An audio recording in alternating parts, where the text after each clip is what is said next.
हमारे बहुत सारे किसान भाई ऐसे होंगे जहाँ पे अभी बालियाँ निकलना स्टार्ट नहीं हुई है। हमारे बहुत सारे किसान भाई ऐसे होंगे जहाँ पे धान में बालियाँ निकल रही हैं, कुछ जगह पे फ्लावरिंग की स्टेज चल रही होगी, तो कुछ जगह पे दाने के भराव का समय चल रहा होगा।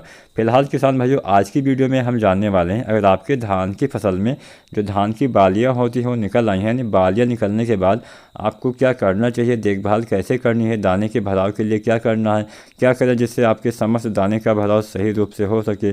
आज की वीडियो में हम इसी विषय पे चर्चा करने वाले हैं। अगर आप सभी किसान साथियों चैनल पे नए हैं तो सबसे पहले सब्सक्राइब करें। कोई भी आपका सवाल हो, सुझाव हो, नीचे आप कमेंट भी कर सकते हैं। हम आपके सारे सवालों के जवाब देने की पूरी कोशिश ज़रूर करेंगे। तो चलिए ज़्यादा समय न गंवाते हुए वीडियो को स्टार्ट करते हैं। जानते हैं धान की फसल में बालियाँ निकलने के बाद कौन कौन से देखभाल करनी चाहिए, कौन कौन से NPK खादों का इस्तेमाल करना चाहिए, कौन सी सावधानियाँ बरतनी होती है। सबसे पहले बालियाँ निकलने के बाद बहुत सारे किसान भाई क्या करते हैं, तुरंत ही NPK खाद का इस्तेमाल करना स्टार्ट कर देते हैं। ऐसा नहीं करना है। बालियाँ जब निकलती हैं, बालियाँ निकलने के बाद एक अवस्था आती है जिसको हम फ्लावरिंग की स्टेज बोलते हैं, यानी फूल वाली अवस्था। फूल वाली अवस्था में आपको कोई भी चीज़ें, चाहे NPK हो, चाहे आपका कुछ दवाएं हो, चाहे आपका फफूंदनाशी हो, चाहे कीटनाशी हो, इसका इस्तेमाल बालियाँ निकलने के तुरंत बाद, यानी फ्लावरिंग की स्टेज जब आ जाती है उस समय नहीं करना होता है। अगर आप इस समय यानी फूल आने पे कुछ भी ऐसा उल्टा सीधा डालते हैं तो आपको फ़ायदे की जगह नुकसान हो जाएगा। आपके दाने के भराव में बाधा आएगी, दाने का भराव सही रूप से नहीं हो पाएगा। तो इसके लिए आपको बालियाँ आने के बाद दाने के भराव के समय कोई भी NPK वगैरह खादों का इस्तेमाल करना चाहिए। इसके साथ साथ किसान साथियों क्या करना है, बालियाँ आने के बाद में अगर हम जाने हमें कौन से NPK डालना चाहिए, तो दो तरह से NPK आते हैं। पहला NPK आता है 0050, जिसमें 50% पोटेशियम, 17.5% सल्फर पाया जाता है। इसमें सल्फर और पोटेशियम दोनों होता है, जिससे दाने का भराव सही रूप से हो पाता है। दाने में वजन बढ़ती है, दाने में चमक बढ़ती है, दाने आपके पौधे भी मजबूत होते हैं। ऐसा नहीं कि केवल दाने में ही ये काम करता है, आपकी फसल को गिरने से भी बचाता है।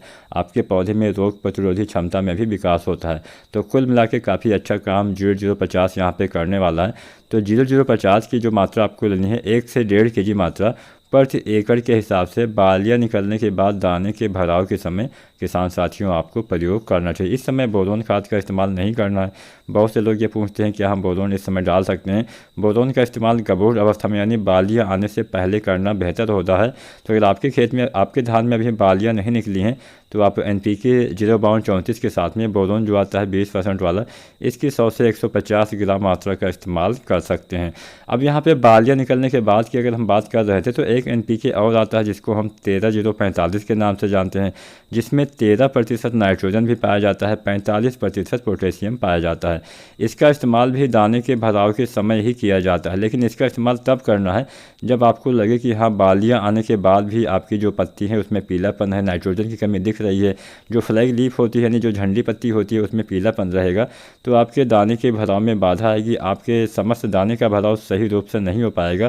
तो अगर आप चाहते हैं आपके दाने का भराव सही रूप से हो सके, अच्छे से दाने में वजन बढ़े, दाने में अच्छे से चमक आए, तो इसके लिए आपको बालियाँ निकलने के बाद आपको क्या करना है, बालियाँ निकलने के बाद जब नाइट्रोजन की कमी दिखे तब आपको 13-0-45 का इस्तेमाल करना है। नाइट्रोजन की कमी भी दूर हो जाएगी, पोटेशियम भी आपके पौधे को मिल जाएगा, जिससे दाने का भराव भी सही रूप से हो पाएगा। अगर हम सावधानियों की बात करें तो कुछ 1-2 सावधानियाँ आपको बरतनी होती है। फ्लावरिंग की स्टेज में कोई भी चीज़ें स्प्रे नहीं करना है, चाहे NPK हो, चाहे आपका कोई फफूंदनाशी हो, चाहे कोई कीटनाशी हो, कोई अन्य दवाएं हो, इसका स्प्रे फ्लावरिंग की स्टेज में नहीं करना है।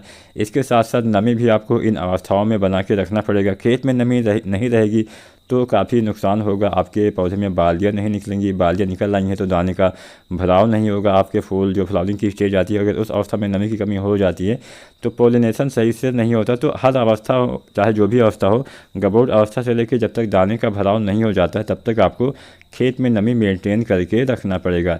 इसके साथ साथ एक सावधानी यह भी बरतनी कि जब भी आप सिंचाई करें तो सिंचाई हमेशा इस समय शाम को करना चाहिए, क्योंकि दिन में हवाएं बहुत तेज़ चलती है। अगर आप दिन में ज़्यादा पानी खड़ा कर देंगे तो ज़्यादा तेज़ हवा चलने के कारण आपकी फसल गिर भी सकती है। तो हमेशा शाम को सिंचाई करें और बहुत ज़्यादा पानी का भराव नहीं करना है, हल्की हल्की सिंचाई करके भी आप काम चला सकते हैं। तो ये कुछ सावधानियाँ अगर आप बरतते हैं, सही समय पर सही खादों का इस्तेमाल करते हैं, सही समय पर सिंचाई करते हैं, तो निश्चित ही आप धान में अच्छी और ज़्यादा पैदावार ले पाएंगे। अगर आज की वीडियो पसंद आई हो लाइक करें, शेयर करें, सब्सक्राइब